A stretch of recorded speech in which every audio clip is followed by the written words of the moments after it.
Okay, as we all know, change does not occur in a vacuum. It requires a degree of discourse, of insight, a free and open exchange of thoughts and opinions, however much might disagree with each other. And we're going to spend some time now with an expert panel looking at challenges and opportunities for entrepreneurship, the glass being half empty and half full. So I'm going to turn you over, please, to David Batstone, who will moderate this next panel. And during the course of this, you'll see there's index cards throughout the room. Feel free to jot down some questions that might occur, and around about the halfway point, someone will come around and collect those questions so that we can formulate them for the end, the Q&A session after this moderated panel. So thank you so much. I'll turn it over to David. Okay, I like to go to very practical. And that's most of the entrepreneurs in the room, they feel like they need capital. They need money to start what they want to do, right? And I know you, Stephanie, have done a lot of work in the area of capital. And then I want to ask each of you, if you're in their place, you have a great idea, and you've got a great team, but you need capital and you don't know where to look for it, where would you start? And in doing so, you can introduce yourself too. But I'd like you to focus on that question, rather than each of us going around giving a 10-minute introduction of ourselves. But why don't we start there? I think it's a great question. Can you hear me well? Yeah? I hear you really well. How about, good. Can you hear well? Yeah, good. Okay. So first off, I'm very grateful for being invited here. This is extremely well organized, so I'm very happy to be here. So I'm currently working for a family office, but before that, I was CEO of a global network of ultra-high net worth impact investors. And so I helped a lot of entrepreneurs meet investors, early stage impact investors. And so if I were an entrepreneur today, I would go directly to the networks. And there are a lot of angel networks, whether it's Tonic, Investor Circle. In the UK, there's Clearly So Angels. In Amsterdam, you have Pimwimic, Put Your Money Where Your Mouth Is community. You have a lot of networks all throughout the United States and the world that help to introduce investors to early stage social entrepreneurs, and so I would definitely take advantage of those. The other, of course, are incubators and accelerators. Unfortunately, not all of these are created equal. Some are, frankly, a waste of time, and so it's very important to do kind of research and background checking on these incubators. One of the best, in my view, is GSBI out of Santa Clara University, and you have other, of course, all throughout the United States. I'll just stop there. Yeah. But okay, networks. fantastic. Now, when you say I work for a family office, maybe that's not a familiar language for some people. What does that mean, you work for a family office? Okay. Well, it's a multi-family office. So if you guys have heard of the Russell indices, Russell 2000, et cetera, the guy who founded those indices and Russell Investments is a gentleman by the name of George Russell. So I work for his family. Once he sold his business, he became a billionaire and decided to create his own investment shop. Just to manage his wealth, and then opened it up to manage the wealth of many other ultra-high net worth families. So that's what we do today. We manage about $3.3 billion of about, I'd say 70 families. Some are, ultra-high net, some are just qualified purchasers, as we call them. And the idea is to help them align their financial assets with their values. And so we invest their money, of which 1/3, so 1.1 billion, is committed to impact investing, and we've deployed 825 million. So going to family offices also can be extremely leveraged. The problem is dealing with principals and family offices can be super slow and frustrating for entrepreneurs, social or not. And it's very hard to get into the family, whether it's a Blue Haven initiative, the Pritzker family out of Boston, et cetera. So I would say networks are more leveraged than going directly to family offices, but those are huge sources of capital. And once you meet the principal and they like you, it's marriage. They'll follow you for years. So. And yeah. If you are an entrepreneur, you love marriage. Yeah. All right, you really want them to be, and I know investors who say, I only invest in serial entrepreneurs that I trust.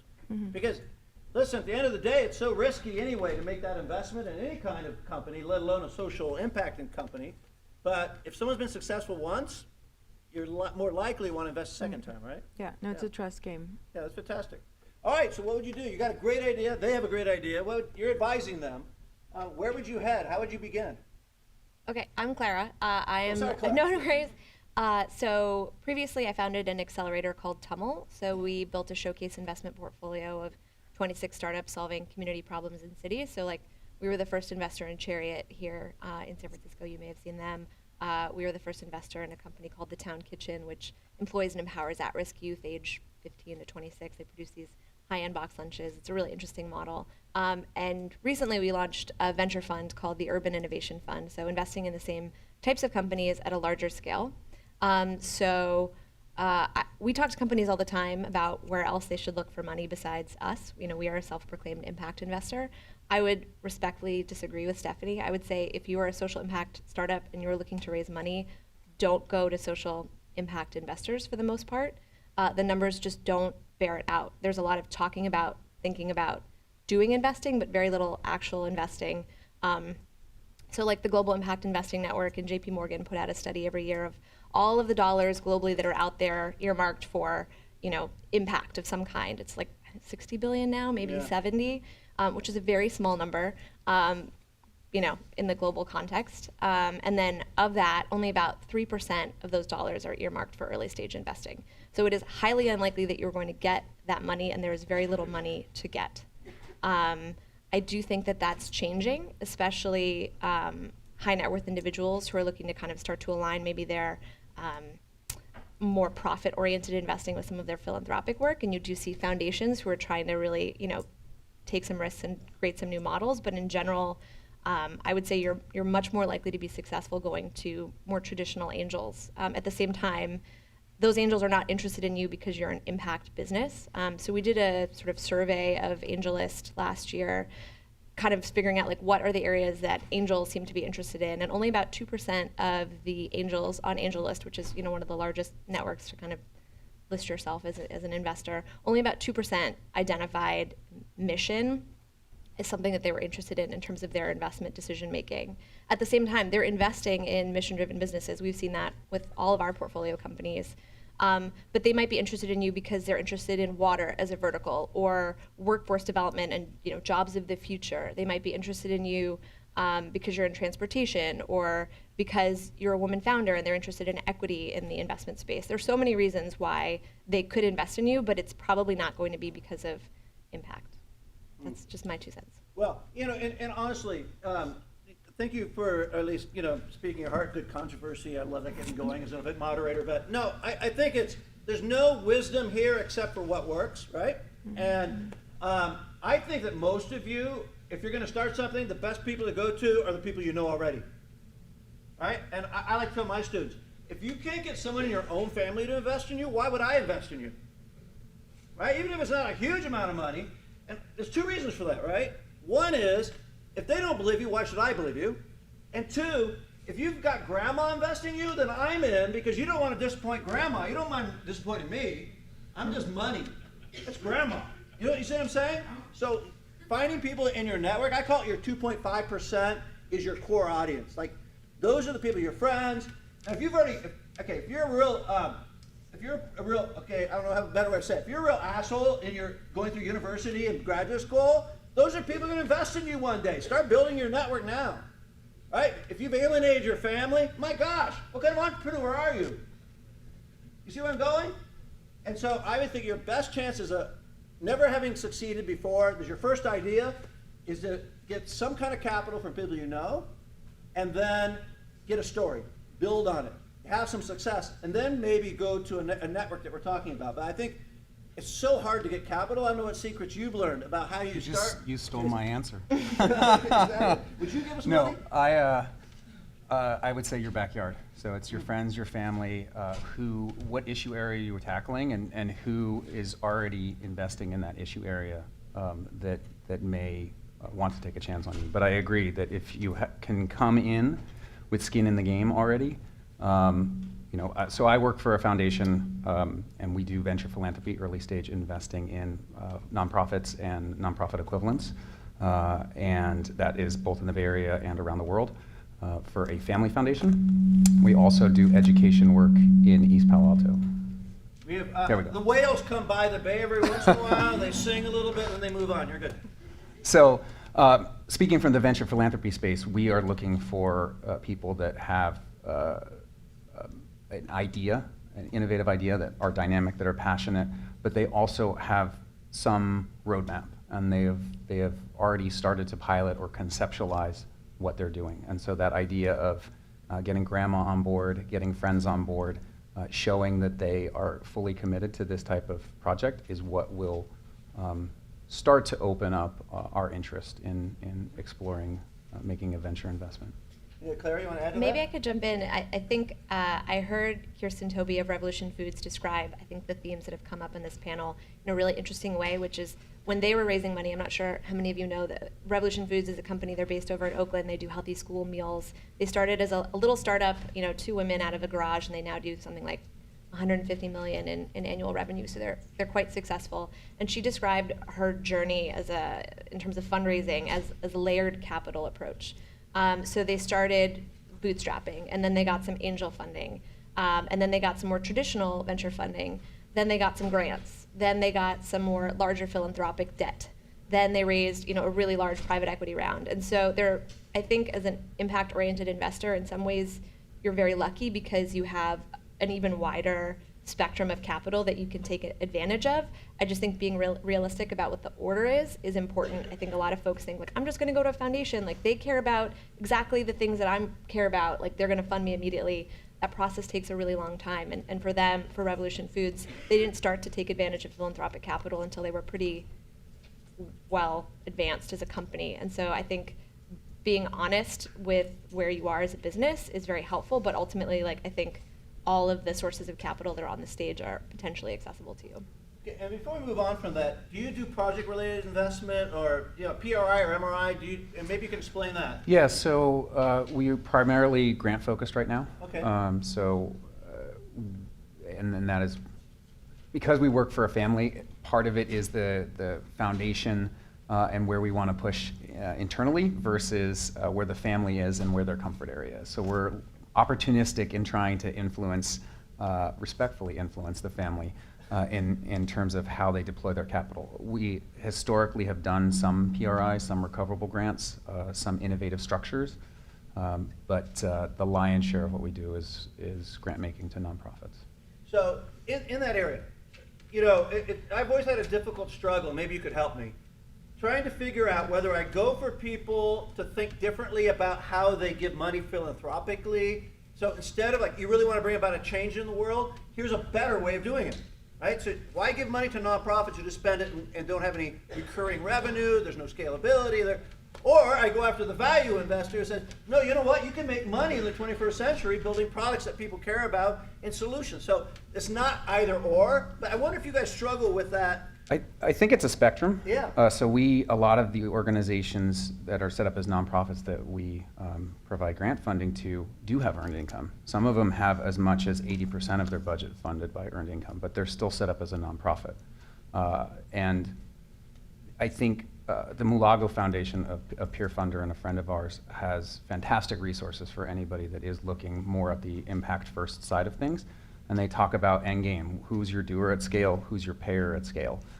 Those types of concepts, what is your grand vision and your end game and who's going to pay for it, help people start to orient to, do I want my model to be for profit? Do I want my model to be nonprofit? I think you raise a really good point, because sometimes we think the social enterprise will have to be a for-profit, but maybe the best way of structuring yourself is a nonprofit. And people come to me and say, well, you should be a nonprofit. I go, no, I want to be a social entrepreneur. You can be a social entrepreneur running a nonprofit. It just depends on what is the reason you choose a structure, right? Mm-hmm. Can I jump in there? So Tonic, the organization I used to run, was both. There's no reason to just choose one tax status. Tonic is kind of unique in that regard, I think. So it's an LLC and a 501c3.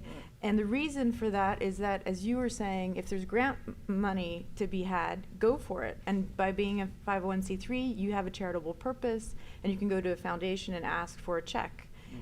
But if you want to do something that is maybe not within the charitable definition of the 501c3, then use the LLC for that, or it could be a different legal structure. But my point is, you don't need to go for one single legal structure. There are a lot of entities that are hybrid, and that allows for fundraising more flexibly, and also it allows you, in some cases, to do things that are more of a public good and take a risk.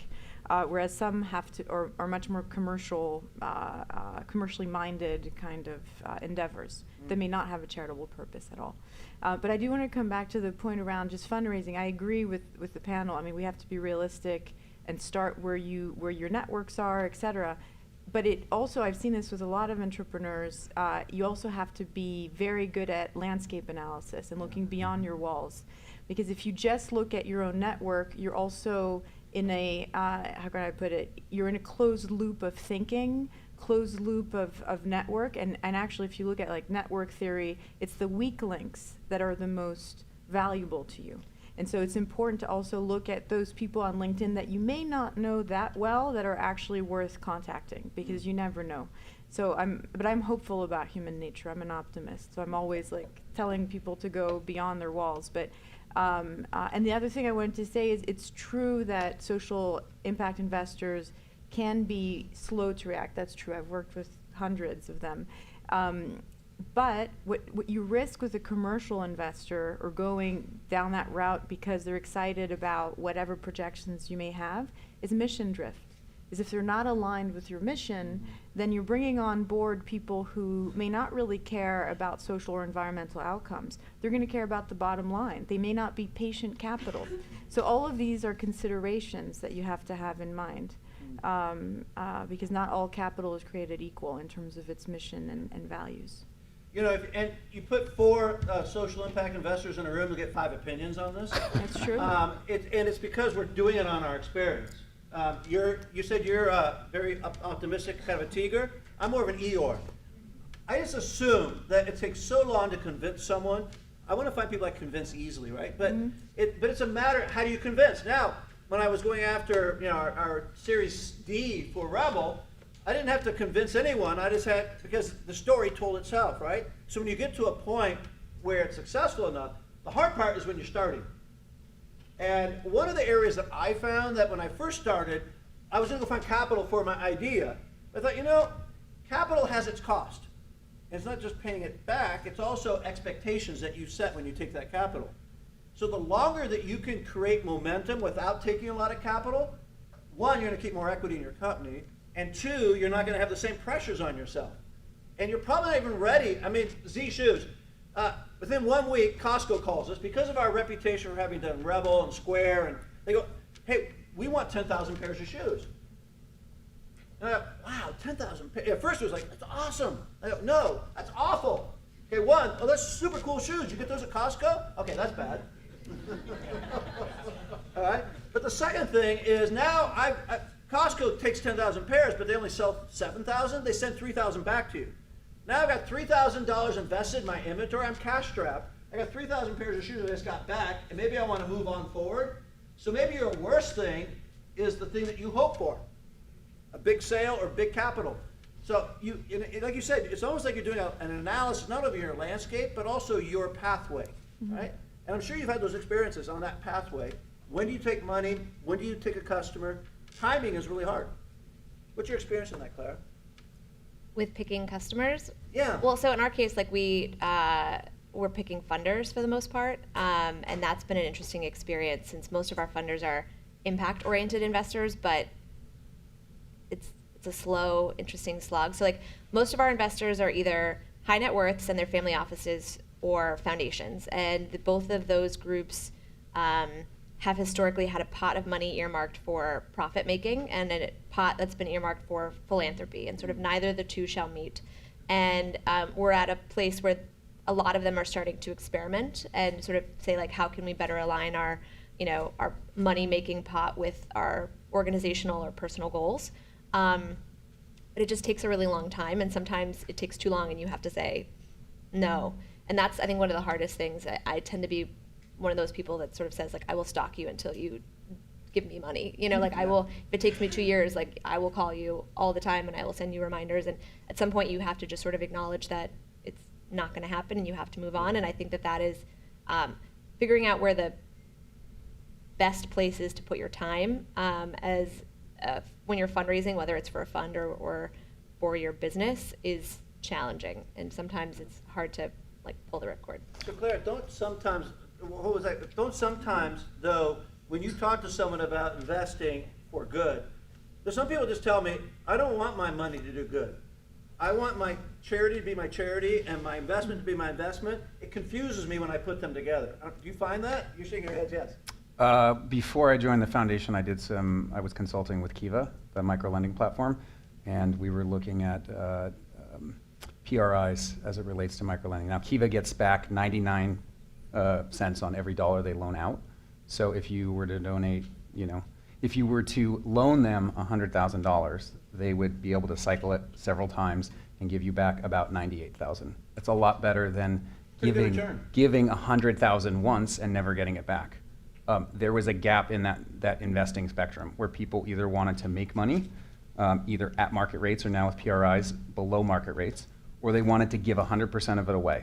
But there was a cognitive dissonance around, wait, I can kind of give the money away. It can be used a bit, and I get most, but not all of it back. And there was no market for that at the time. I might jump in and note, as a startup, if you're raising money from a philanthropic organization, either as an MRI or a PRI, maybe it'd be helpful to, does everybody know what the difference between an MRI and a PRI That'd is? be great to explain it. Okay. I don't. Okay. But yeah, So, go ahead. so most foundations, and you can absolutely explain this better than I can, have about 95% of their capital earmarked for the money-making generation of capital that will, continue the organization's operations, and 5% they have to give away every single year.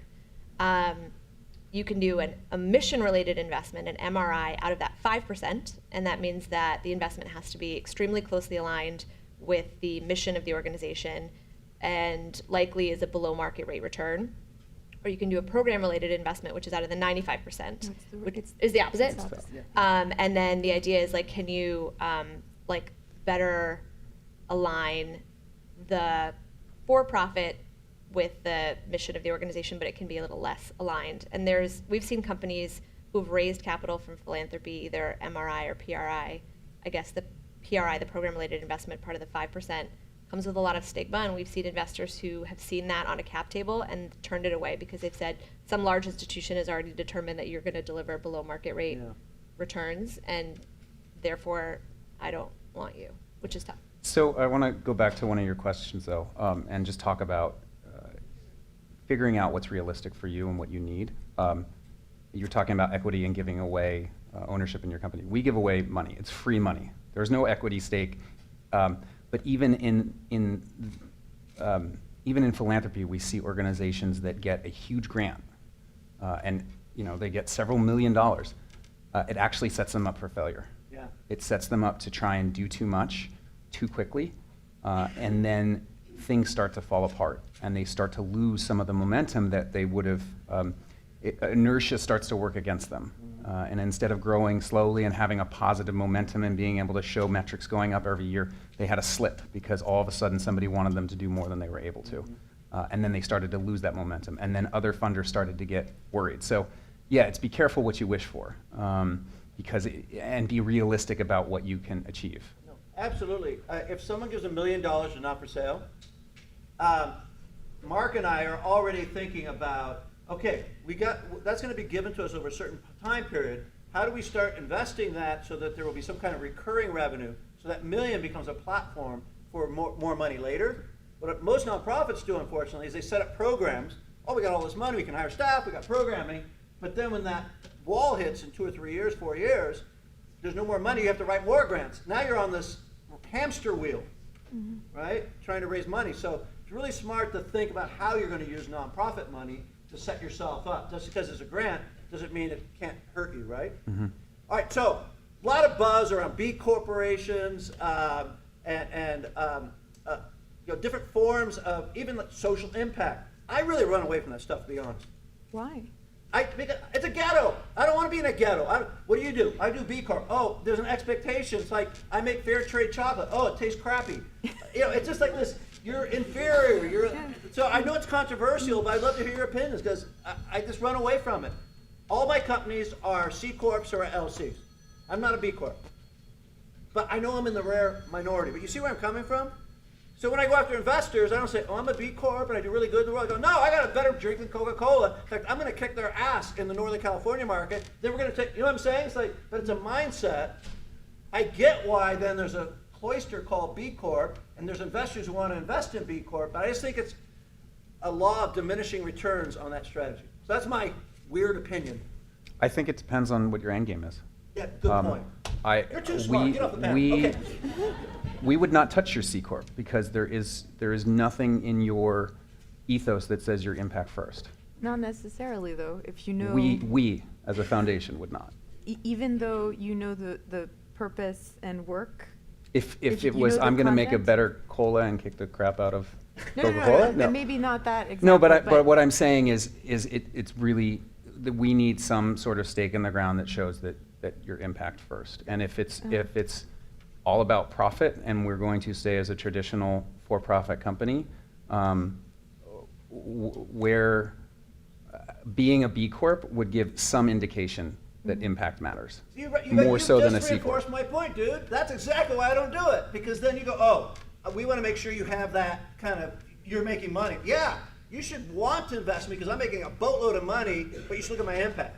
So if a company's making a boatload of money, it should be, okay, now let me see their impact. But when the rubber hits the road, are you going to choose impact or money? Okay, that depends on how you set your company up, right? And this is where you come back to B Corp. What's your thinking, and maybe you can So first off, describe. Yeah. so just to be clear on the definition, Yes. there's the benefit, there's the B Corp certification, and there's the registration as a benefit corporation, which are two very different things. So you could be an LLC or a C Corp and get B certified. You pay your $500 or whatever it is. You spend 6 hours going through a questionnaire, and you get certified for a year. And then every year you re-up. That's one thing. The other, and then you can share your score with investors if they're interested. Now, if you are registered as a B Corp, it means in your charter and bylaws, you are declaring that you're not just accountable to your shareholders, you're also accountable to your customers, to your community, to your employees, to basically the world at large, the environment, et cetera. And that has legal ramifications. And they're only, the state of Delaware now, you can register your company in the state of Delaware as a benefit corporation. I went to the inauguration. It was a momentous event. And in a few other states in the United States, but not all over. But I think that has more teeth. So I would kind of differentiate the two. The other piece is, I do think it's not ideal. None of these certifications are ideal. For example, I'm a critic of the UN PRI, which a lot of companies are like, I'm a signatory to the UN Principles for Responsible Investing. Who cares? It's not audited. You can just do it. JP Morgan does it. Goldman Sachs does it. Does that mean anything about their practices? No. But we have to be cynical about these certifications and see what they really mean. But with a B Corp as a company, really then it's in your skeleton as a company, and I think that does have teeth. So I would, when I see a company that is truly a B Corp, for me it gives me comfort that mission, the environment, social outcomes, et cetera, matter, the way the business is conducted. And then on the piece around, money impact first versus, being whatever, commercially minded first, hopefully we move to a place where that's a false dichotomy, where what you do, if you do it well, will both, because it's intrinsic to the business model, you will make money as you're doing well, and you cannot divorce those two. Yeah. And that's kind of the Northern Star. I agree with everything you said, and I think that latter How piece is refreshing. That never happens. Okay. I think that last piece is very optimistic. You're too agreeable and too smart. Get off. Yeah. I think that last piece is very optimistic, and I think I'm an optimist, but yes, yeah. I think Let that your way in for a second. Yeah. no, I was just going to say that yes, hopefully we can get there. I think that while we're not there, exactly what you said, the more teeth you have that show that impact matters, the more you can attract certain types of capital that you wouldn't otherwise be able to attract if you didn't have that. And that's what I was. Maybe I could jump in and Yeah, say, jump in here. I could understand why you wouldn't want to actively self-identify as a social impact company. There are plenty of good reasons why companies that we've invested in who fit absolutely within our impact sort of sweet spot don't call themselves impact first, or they may call themselves mission-oriented company or a world positive company or absolutely nothing. There are good reasons why you wouldn't want to self-select into that pot because frankly there isn't a lot of capital there. But I haven't seen any investors turn away any of our portfolio companies because they are incorporated as B Corps. I would say that with the caveat that only in Delaware. Like if you're going to become a B Corp and you want to raise institutional capital of any kind, you have to be a B Corp in Delaware. Any other state, people are going to think you're crazy and they will absolutely not give you money. I would not give you money. And that's just because of the way in which that their incorporation is structured. So I think you're fine as a B Corp raising from traditional capital. I've seen companies, many of our companies have evaluated whether or not to become a B Corp, and the decision has ultimately never turned around whether, like, if we're a B Corp, can we attract this type of capital? I've never seen anyone be a B Corp and therefore gotten money. It's been more like it hasn't hurt you, but it doesn't help you. Where I have seen it help is when you're trying to communicate with consumers about your sort of the quality of your brand. So we invested in a company called Hand Up, which is based here in San Francisco. They essentially are a crowdfunding platform for the homeless and other neighbors in need. They operate kind of like a software as a service platform for homeless services providers, and they're for profit. And so their challenge was, like we want to attract large capital. We want to be, a publicly traded company. We want to be a big software company, but we want to do this by serving the people who need our services the most.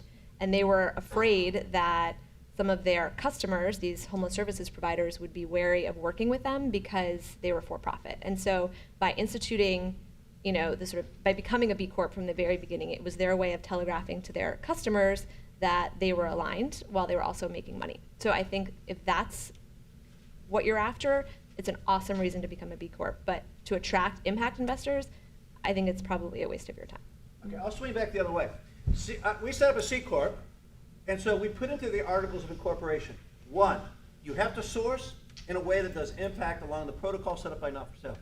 2, you have to give 2.5% of gross revenue back to the impact, right? No matter what, you can't fix that. 3, a member of Not For Sale has to be on the board of directors, right? So that's in perpetuity. If Unilever buys us, that has to stay in the articles of incorporation. So then we have to show impact reports. Now, I don't care about B Corp. If you're a C Corp or a Z Corp, I want to see your impact. What have you actually done? So show me your finances, show me your social impact. I think certification is a way to make up for a gap or an absence in the market. It's like fair trade. I don't like fair trade either, because fair trade certified means crap. I want to know what you're actually doing on the ground.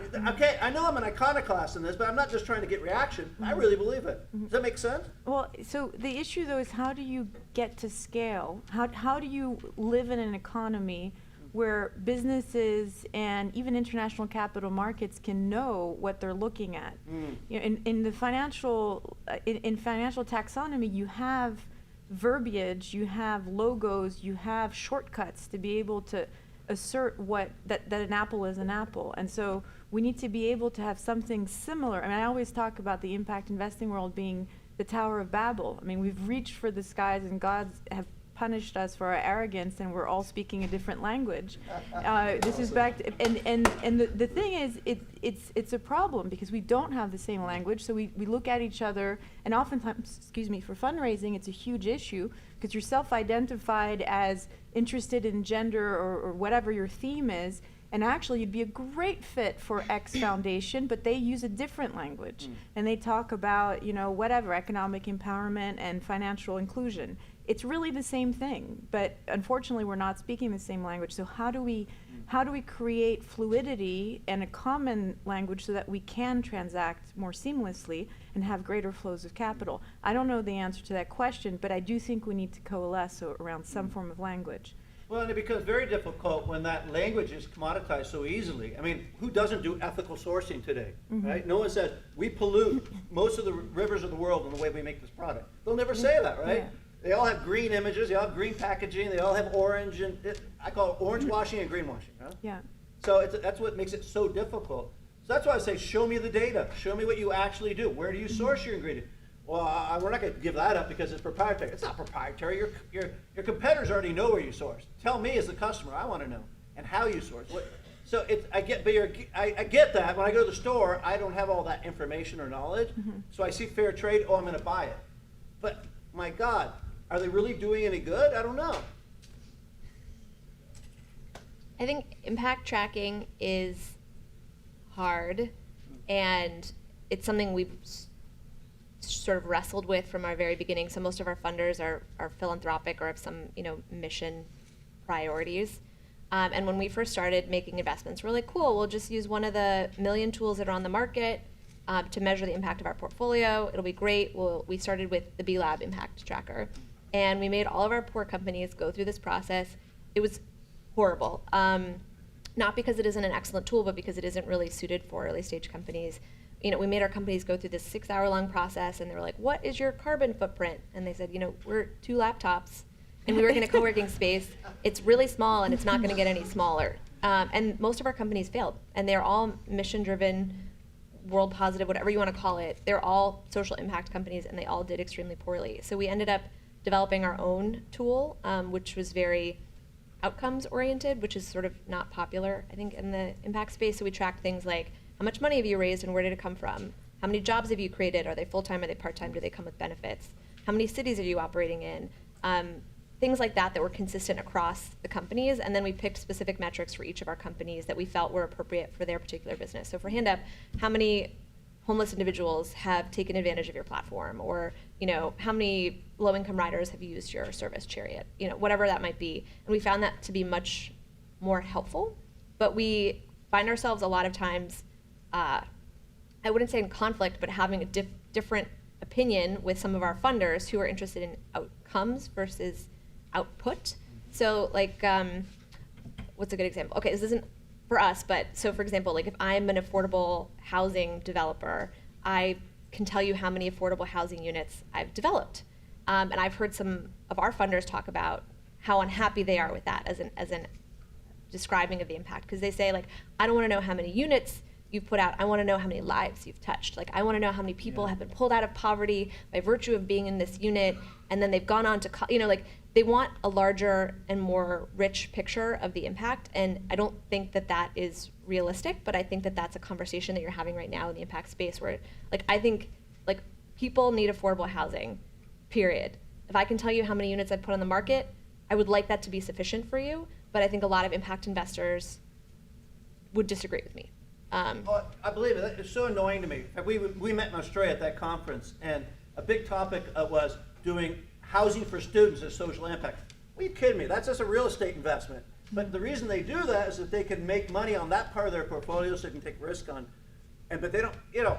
What I find, if you really are doing a startup in a risky area like Uganda, Congo, really hard to get funding unless I go to you, right? But it's hard to find impact money because impact investing, I agree with you, is so weighted towards safe, secure, compliance-oriented types of projects. I get it, but it's just annoying. Don't call it social impact. Just call it, I don't know.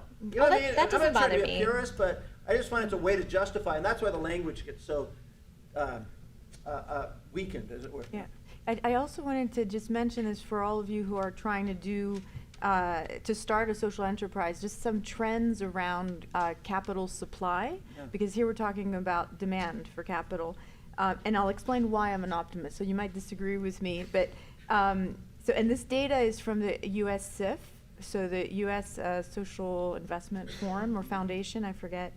But I mean, you've heard in the newspaper basically the billions of dollars going to millennials and to women, and the demand, which is skyrocketing for impact investing. So I mean, right now, so in 2015, there was over 20 trillion of professionally managed assets that are either ESG, so environmental, social, governance, or SRI, and impact investing, of which 500 billion, and this is where the JP Morgan thing is, Gin report is unclear, but between USIF and JP Morgan, you're looking at 500 billion to $1 trillion in 2015 that was allocated to deep impact investing, so early stage funds. There are hundreds, actually thousands of impact investing funds throughout the world.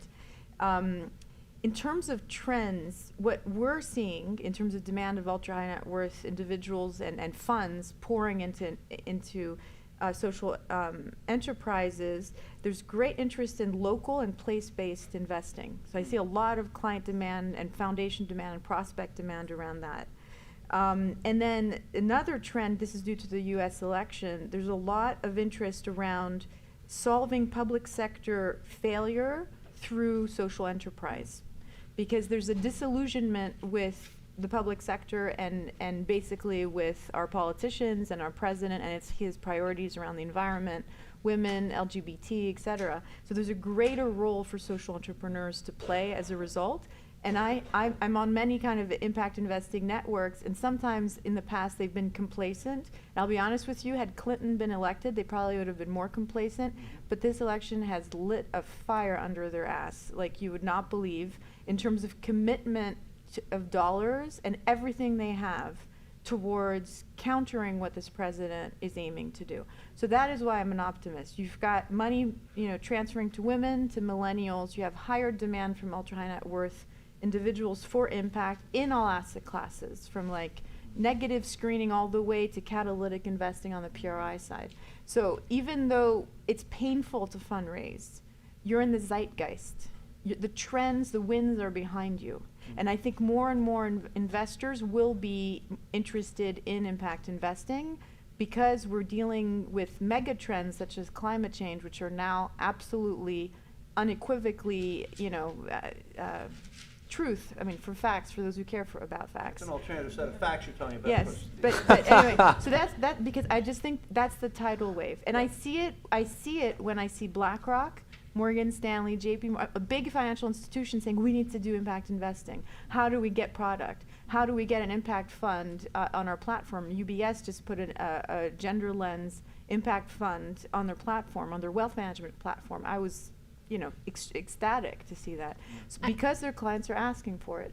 I Okay, might so just we're jump gonna- in and quickly provide one counter. That money is not for you guys. That is like the money that's on the platforms for JP Morgan and Goldman, the amount of capital that they need to allocate towards a single investment is so beyond what an early stage startup would be possibly able to. These are in venture funds. So they're so they back intermediaries that then back social entrepreneurs. Sure, but not most of them are directly not. to entrepreneurs. Sure, but most of them are not going towards, like, we would be too small a fund for a Goldman, for example. I just want you to be realistic that absolutely the trends are in your favor, but in the short term, the likelihood of you having one of these larger institutions get to a place where they can back a fund that can get to a place to back you is probably out of your time horizon. Okay, diversity is a wonderful thing. We have different opinions up here. And I thank you for being so outspoken, right? Rather than trying to, I don't really agree, but it's really good. You guys give your opinions. While we're going to have questions from the smarter people in the room, what would you say, really quickly, to a younger version of yourself? You're just starting out. Knowing what you know now, what do you wish you had known then? What would you wish that you could go back to your younger self and tell you and say to yourself? This is going to come across as really weird, but I would say be less deferent to men. Thank God, you're not deferential to me, that's for sure. It's coming up. Having worked in banking Yeah. and so on, I just realized it's still a very male-dominated culture, and I wish I had been less deferent. Find the right lawyer for the right project. Honestly, I think that a lot of folks, especially if you're trying to come up with a new business model or work in a new space that maybe there isn't a lot of history for, you need to find the right lawyer. And you might think like, oh, this is the best startup lawyer in Kansas City, or this is the best startup lawyer. Generally, like, you want to, when you interview a lawyer, ask them for specific cases when they have done exactly what it is that you need them to do. So for example, when we first started Tummel, which was an evergreen angel fund, we were taking philanthropic dollars, putting them into our nonprofit and investing them in for-profit startups. Not common at all. We went through 4 lawyers before we found someone who could do exactly what we wanted to do. People kept saying like, oh, that's not really possible, or I'm not really sure. It's really important, and especially if you're working in the if you want to get pro bono legal assistance, a lot of times big law firms will put their newer associates on that because they want to make sure the associates don't burn out and they're not miserable, so they get to work with the cool, impact startups. They're not usually qualified to give you very thoughtful or deep analysis of your challenges. More likely, you will find success with one of the law firms that has a specific focus on nonprofit corporate governance or impact investing. So be very thoughtful about the lawyers that you choose, and you may end up working with a number of them to deal with your various issues. Incredibly important advice. It doesn't sound very sexy. It's not. Make sure you get a good lawyer. That's so important. Early on, yeah? Change is the only constant, and you can't stop the waves, but you can learn how to surf them. That's right. That's cool. And if you are not changing with the change, then you probably will be out of a job. Right? You go into a job thinking about how you're going to learn, how you're going to evolve, and how you're going to develop your career, or you will not be moving with the company. I can't say that enough. Okay, so we think we have like a microphone going around. We've got questions that are going to be coming from the audience, but Marco, oh, there they are right there. No, you need to write them down on your index. Oh, I'm ahead of the curve here. Well, why don't we have, maybe someone's got a burning question they would like to bring to the panel. In the meantime, yes, we are open to some questions from the audience. Yes. Now, this is one of my former students, so this is going to be an incredibly insightful question, I'm sure. Yeah, this is for Stephanie. You threw the term place-based investing out there, that this is a growing trend. I'm curious what you could shed light on that. Oh, with pleasure. So, my biggest clients are foundations, and the families behind them want to invest in the communities in which they live. When I started working in this space, I worked for Pierre Omidyar and the Omidyar Network, and his focus was mostly non-U.S. It was East Africa. There's a lot of excitement around Asia, around India, Bangladesh, and now I'm seeing that these foundations or at least the foundations I work with, are very focused on, I live in Chattanooga, Tennessee. What do I do for the poor or the homeless in Chattanooga? What kind of, hybrid models exist that I could back with for-profit and nonprofit dollars? And so I think there's more and more appetite for investing in the state or even the city, or even beyond that, just your neighborhood, so that you feel like you're an active citizen and supporter of your community. And corporate philanthropy has moved in the same Yeah. direction. Yeah. If So hyper-local. they invest in their community where they're putting up their assets. Mm-hmm. Yeah. Tonic had its roots in Europe, and I have found that the work that we do in Europe, there's an unbelievable amount of available money called social impact that invests without any expectation of return.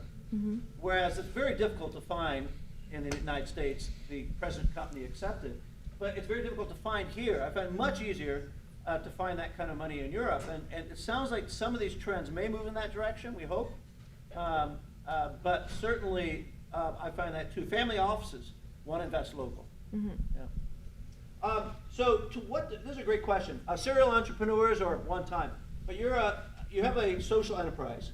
And to what extent do you think entrepreneurs may not be aware of the negative consequences of their intended positive impact? May not be aware. Yeah. So are social entrepreneurs, are they honestly looking at their impact in the way that they work in a community?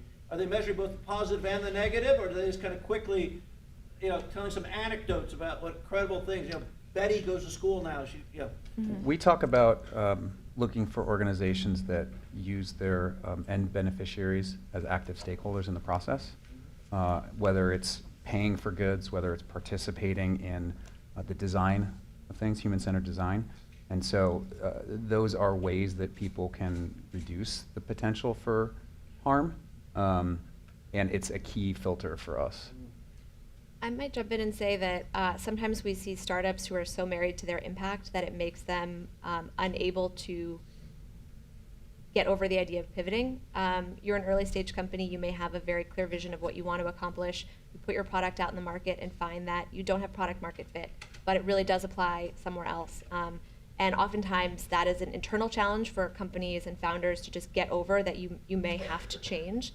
But also I think if you do happen to have the great fortune of taking some impact-oriented dollars, you may struggle with some of your investors who don't like the direction that you change. So like I knew a company that started as a water purification company. They were in my class at school, and they ended up not having product market fit, and where they did find product market fit was as a fracking company.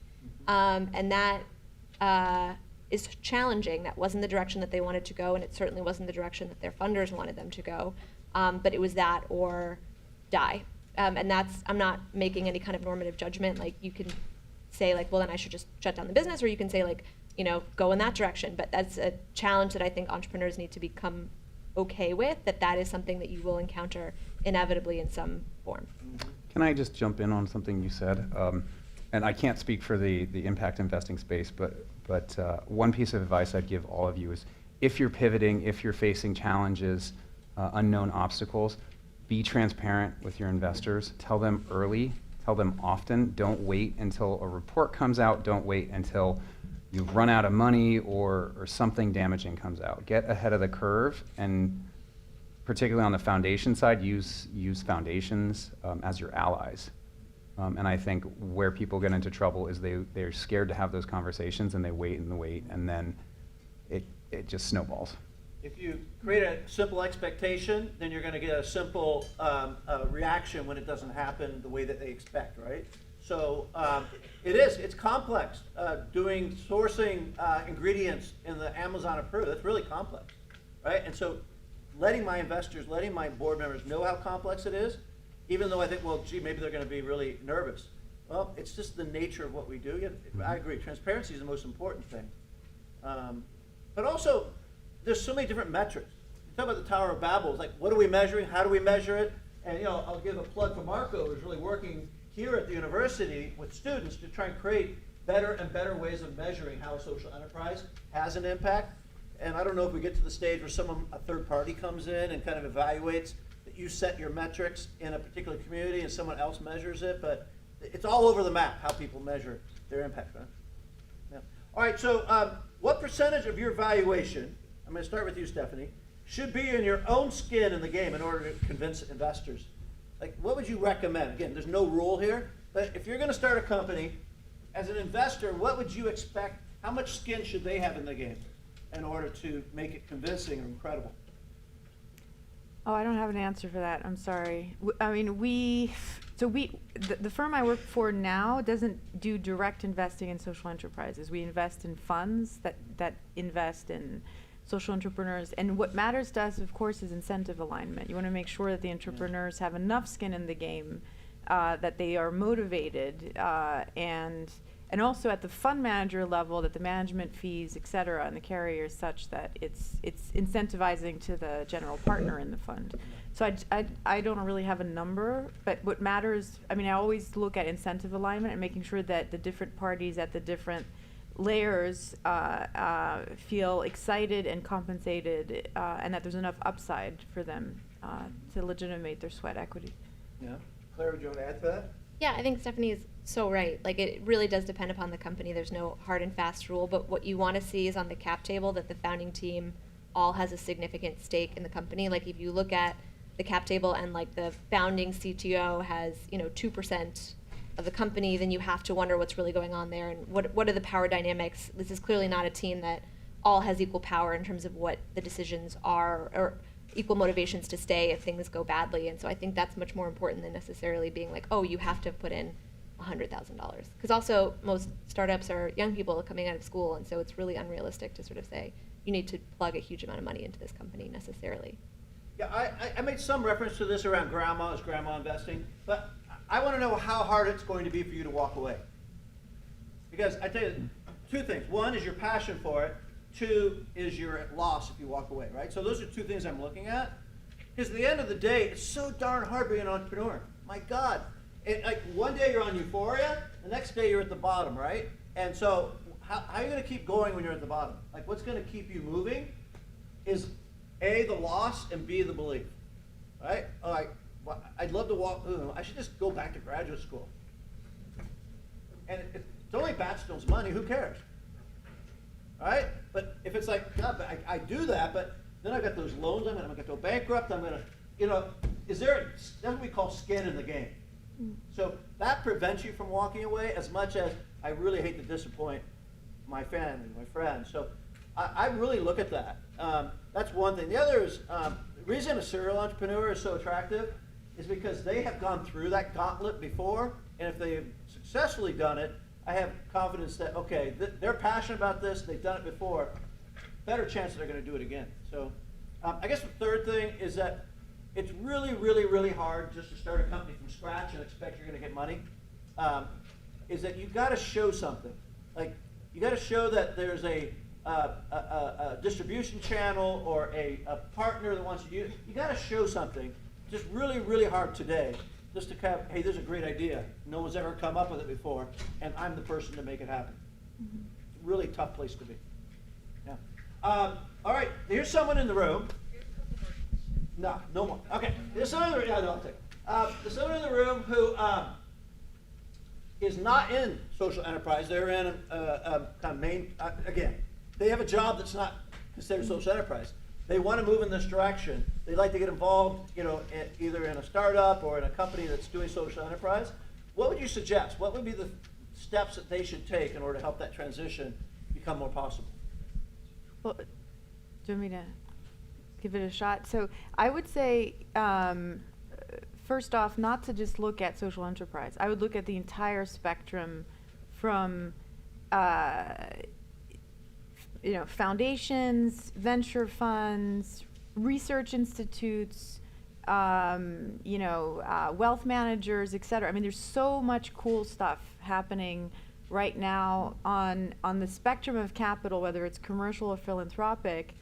So on the supply side and on the demand side, whether it's a company, early stage, or it could be a later stage company, or a Fortune 500 that grew a conscience and wants to do something really cool, it might be worth it. Like Danone in France does some incredible stuff. So I would just not focus on, I want to be a social entrepreneur and just put yourself in a very constraining kind of bucket, because you can do social good in a myriad of ways, by being an investor, an intermediary, research person, et cetera, or even on the policy side. Some great things to do on social impact bonds, for example, or pay for success bonds or development bonds, or working for a professor at Duke at Fuqua, on impact investing. So my point is, you can do a lot of good in this space without moving fully into the philanthropic world or in the public sector. And so I would think of it writ large, because being a social entrepreneur is really hard. I mean, if you have student loans, it doesn't pay. We live in San Francisco, rents are ridiculous.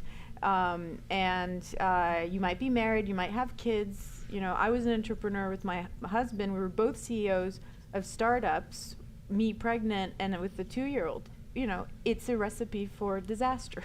So you have to be realistic about your material needs and where you are at your stage of life as well. Anyway, so I would just think writ large. And I'm hiring interns for this summer, so talk to me after if you want, if you're interested in impact investing. And the music's playing. I guess we got to get off stage. I will say, because you've been such a great audience, I'm going to give you all 25% off on a pair of Z shoes. Just go to the back. Just been the generosity today. No, thank you so much. Thank my panelists. They're awesome. Thank you.